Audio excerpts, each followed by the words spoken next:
เมียมาโดยครับฟังเพลงนี้ครับมอบเพื่อเป็นพิเศษนะฮะเมียสั่งไว้ไปตั้งใจบ่ฮือแกเตียวจะหมดเงินเต่าใดบ่เกวจะมีกิ๊กมีก๊อกตึงบ่เกวเมียห้ามอย่างเดียวบ่แกเตียวบ่ได้บ่ได้อีลาเฮ้ยเมียไอ้สั่งไว้สาวจีสาวน้อยจิตลิดสาวพาณิชย์พอแล้วสดใสมีเมียมันตึงบ่แค่มันบอกแฟเรื่องนี้ไม่หมาย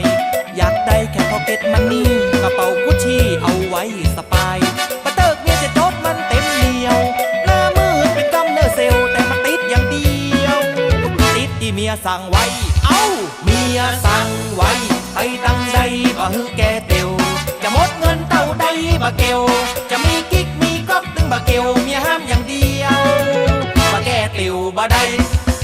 มันจะแห้งนี่อย่างคนจะม่วนนะปาไปกินพิซซ่าฮัทแอลบิ๊กซีโลตัสหมดเงินไปหลายหุ่นห้างก็ยังดาราปา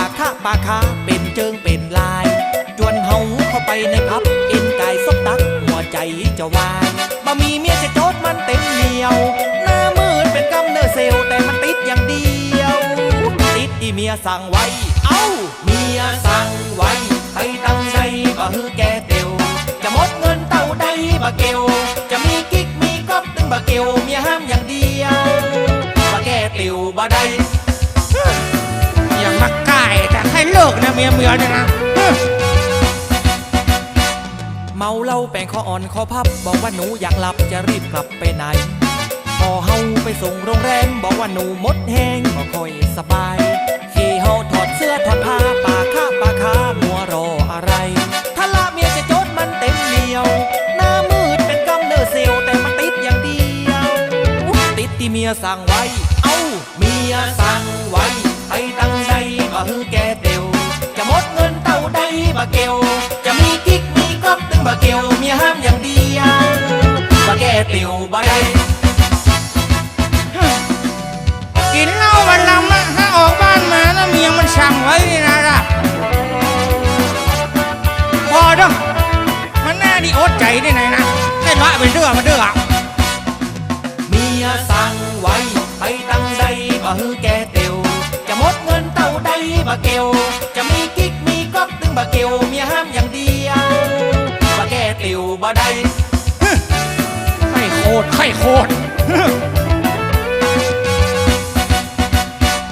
เมาเหล้าแป้งคออ่อนคอพับบอกว่าหนูอยากหลับจะรีบกลับไปไหนพอเฮาไปส่งโรงแรมบอกว่าหนูมดแห้งบ่ค่อยสบายขี่เฮาถอดเสื้อถอดผ้าปาค้ามัวรออะไรถ้าละเมียจะโจดมันเต็มเหนียวหน้ามืดเป็นกำเนอเซลแต่มันติดอย่างเดียวติดที่เมียสั่งไว้เอ้าเมียสั่งไว้ไปตั้งใจบ่ฮือแกเตียวจะหมดเงินเต่าใดบ่เกวจะมีกิ๊กมีก๊อกตึงบ่เกวเมียห้ามอย่างเดียวบ่แกเตียวบ่ได้จะไม่มาลื่นเนอะจะไม่มาลื่นเนอะ